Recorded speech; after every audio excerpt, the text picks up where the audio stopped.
quickly, and just want him and his family to know that we're thinking about him. Game week's finally here. Get a chance to go play in the Aflac kickoff game in Mercedes-Benz. Great venue, great event, and great opportunity for us to go play a really good football program in Syracuse. We got 20 players from the state of Georgia, I think 15 guys from the Atlanta area. They're going to have a lot of family and friends at the game. So a great way for us to kick it off and find out where we're at. So I'll open it up for questions.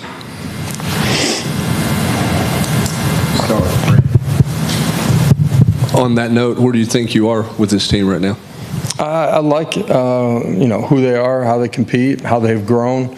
You're at the point in the year we've got to prepare extremely well this week and get ready to go play. And, game ones, there's a lot of unknowns as far as what you're seeing from the other side of the ball, their personnel, all of those things. You got to be able to, communicate and adjust quickly and well during the course of a football game.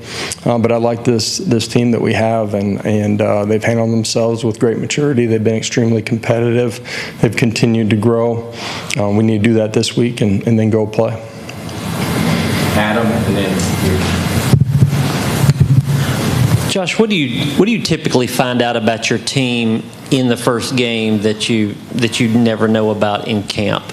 Well, at the end of the day, it's the first time that you're playing in front of a packed stadium.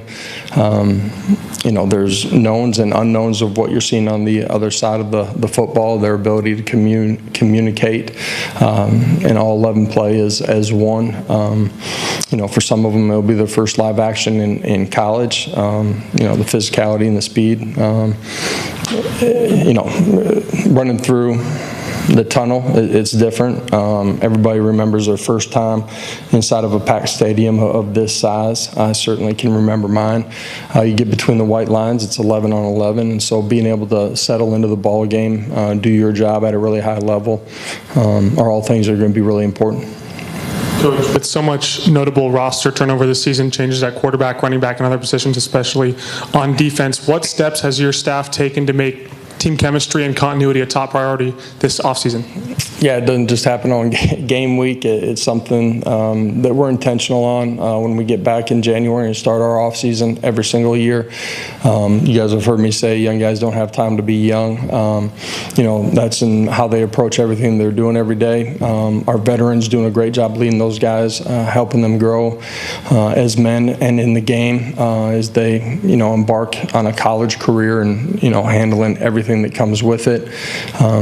It's constant growth, and as far as building continuity or connection as a football team, those are things that we're always diligent in.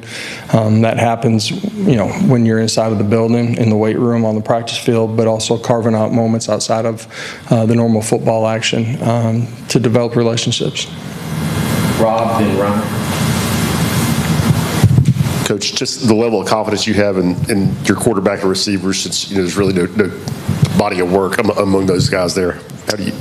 Yeah, I really like all of those guys. In the quarterback room, you've heard me talk about, the three guys that competed during the course of training camp. You've heard me talk about the wideouts. I love the traits. They've all been healthy here the last, week and change. And so I'm excited about that group. Don't have time to be young, play young, but I expect them to be ready to go play the way that they practice. Do you anticipate Boo Carter playing on Saturday? Yeah, anticipate that.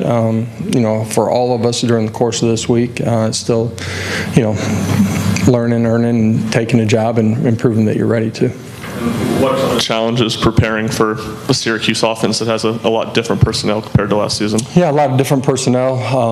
All their shift trade motions, the communication is going to be important. I said it earlier, but tying all three levels of your defense together is going to be important in this.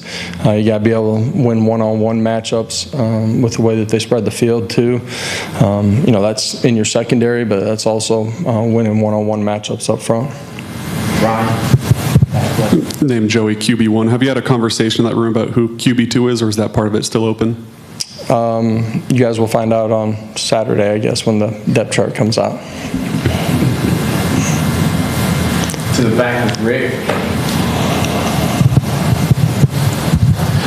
Coach, how important will the role of the tight ends be in helping Joey adjust and ease into this new season as he takes over? Yeah, important for them to be in sync in the pass game. But as a tight end, you got multiple things that you got to do. They got to be elite at what we're asking them to do in the run game in the core, and then obviously in protection at times as well. In this football game, all 11 being on the same page, doing their job at a really high level is important. You got to be efficient first and second down, and that's a part of creating big plays too, and being able to convert on third down.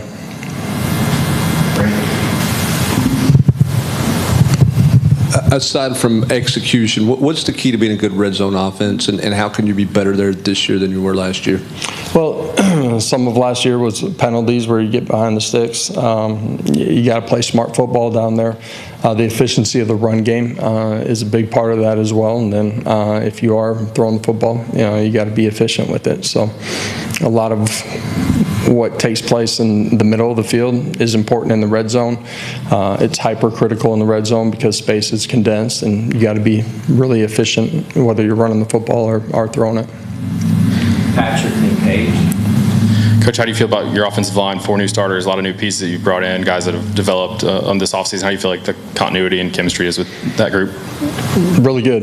From the meeting room to how they've operated, communicated, been in sync in the run game, pass protection out on the practice field as well. You guys keep talking about the guys that haven't played, are new.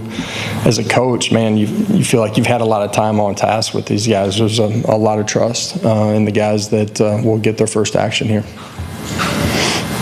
When you look at the wide receiver room getting ready for that first game, obviously you have maybe your top 3 starters, but how do you feel about the room as a whole as you start to build depth there? Yeah, young guys that maybe came in January or transferred in January. Feel like they've done an elite job of being super mature and handling everything within the scope of our offense. Played and competed at a really high level, made plays. Got great trust in those guys. Finish with Mike. Josh, with the SEC announcing the 9-game schedule moving forward, what are your thoughts on that? And with the 3 permanent opponents, any games that you believe should maintain on your schedule? It's one less question I got to worry about getting from you guys at media days or any of those events. We finally checked one off the box. This is best conference top to bottom inside the country. What you face week in and week out. Adding a 9th game I think is exciting for everybody. Great venues, great games. So really excited about that. Appreciate it. You guys have a great day.